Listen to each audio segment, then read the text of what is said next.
किसी भी डाटा के लिए वो कैसे निकाला जाएगा, प्रीवियस में कैसे कैसे सवाल आ रखे हैं और कैसे फ्यूचर में आ सकते हैं, वो हम इस वीडियो में जानेंगे। इस वीडियो को देखने के बाद आपको जीवन में कभी भी किसी भी सवाल में मोड या बहुलक निकालने में कोई दिक्कत नहीं आएगी। पहले मैं आपको कंसेप्ट समझाऊंगा, फिर इस पर मैं बेस्ड अलग अलग वैरायटी के क्वेश्चंस को लूंगा। ठीक है ना, आपको वीडियो को शुरू से लेकर आखिर तक एंड तक पूरा देखना है। ठीक है भाई, चलिए शुरू करते हैं।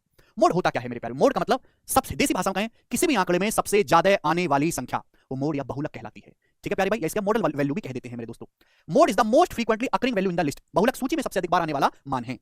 क्लियर? यानी कि वो नंबर जिसकी फ्रीक्वेंसी सबसे ज्यादा हो, हायर फ्रीक्वेंसी हो, या कोई नंबर बार बार किसी डाटा में अगर रिपीट हो रहा है, सबसे ज्यादा रिपीट हो रहा है, उसे हम मोड बहुलक कहते हैं मेरे दोस्तों। जैसे मैंने आपके सामने कुछ आंकड़े लिखे हैं मेरे प्यारे भाई, और आपसे पूछे कि इसका मोड या बहुलक क्या है, तो आप मुझे बताओ कि यहाँ पे सबसे ज्यादा कौन सा नंबर आ रहा है बार बार, तो आप कहोगे सर 5। देखो 1 2 3 4, 5 यहाँ पर 4 बार आ रहा है, और कोई भी नंबर ऐसा नहीं है जो 4 बार आ रहा हो, इसका जो मोड हो जाएगा वो बहुलक जो हो जाएगा मेरे प्यारे, वो 5 आ जाएगा मेरे दोस्तों। 5 समझ में, यहां तक कोई किसी बालक को दिक्कत नहीं है। इन statistics the mode is the value that is repeatedly occurring in a given set. ठीक है ना, हम ये भी कह सकते हैं किसी डाटा सेट में जिस नंबर की हायर फ्रीक्वेंसी है, जो नंबर मोर फ्रीक्वेंटली अपीयर होता है, उसे मोड या मॉडल वैल्यू कहते हैं। कांसेप्ट हो गया एग्जांपल। अब देखिए, मोड, मीडियन और मीन, ये तीन चीजें होती हैं जिनको हम निकालना सीखते हैं। इन तीनों में आपस में बहुत इंपॉर्टेंट रिलेशन होता है। मोड, बहुलक, मीडियन माध्यिका, और मीन जो है माध्य में। ठीक है भाई, आपको कोई भी दो वैल्यू देके यहाँ पे तीसरी वैल्यू पूछ सकता है। मोड बराबर thrice into median minus twice into mean.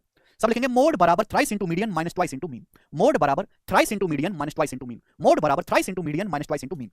अब देखो यहाँ 2 इंटू मीन है, तो यहाँ अगर मैं मीडियन को ब्रेक कर लूं, twice of median plus median ऐसे लिख सकता हूं मैं, है भाई, 2 1 3 हो गया। तो अगर मैं मीडियन को इधर ले जाऊंगा, तो मोड माइनस मीडियन बराबर, यहाँ से 2 कॉमन आ जाएगा, 2 कॉमन मीडियन माइनस मीन। तो भैया ये भी आपके सामने एक फॉर्मूला बन गया मेरे दोस्तों, समझ में ना, कि मोड माइनस मीडियन बराबर twice of median minus mean. Mode minus median बराबर मोड माइनस मीडियन, मीडियन को अगर मैं 1 मीडियन इधर ले आऊंगा, फिर बचेगा 2 मीडियन माइनस 2 मीन, तो 2 कॉमन लेंगे, तो मोड माइनस मीडियन बराबर twice of median minus mean. Mode minus median बराबर twice of median minus mean. अब पेपर में केवल इतना सा सवाल आ जाता है कि किसी आंकड़े का, किसी डाटा सेट के मोड और मीडियन का जो डिफरेंस है, मोड और मीडियन का डिफरेंस है वो 22 है या 24 ले लेते हैं। मोड और मीडियन का जो डिफरेंस है वो 24 है। तो आपसे पूछ लेगा बताओ मीडियन और मीन का डिफरेंस क्या है, उस आंकड़े के मीडियन और मीन का डिफरेंस क्या है, ये आपसे पूछ लेगा।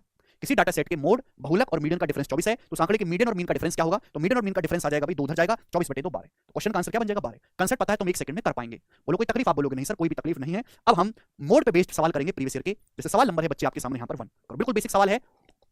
आपके पास एक डाटा दिया, पूछा इसकी इसका मोड क्या है, तो बताओ यहाँ पे 4 ही एक ऐसा नंबर है जो 2 बार आ रहा है, बाकी हर नंबर 1 बार आ रहा है, तो इसका मोड 4 ही होगा।